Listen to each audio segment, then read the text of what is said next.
من زیر مجموعه خودم هستم، مثل مجموعه‌ای که سخت تهیست. در سرم فکر کاشتن دارم، گرچه باغ من از درخت تهیست. عشق آهوی تیزپا شد و من ببر بی حرکت پتوهایم. خشمگین نیستم که تا امروز نرسیدم به آرزوهایم. نرسیدن رسیدن محض است.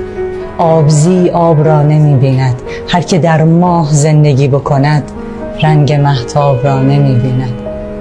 دوری و دوستی حکایت ماست، غیر از این هرچه هست در هوس است.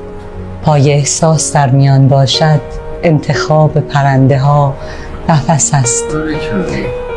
وسعت کوچک رهایی را از نگاه اسیر باید دید. کوه در رشته کوه بسیار است، کوه را در کویر باید دید. گرچه باغ من از درخت تهیست، در سرم فکر کاشتن دارم.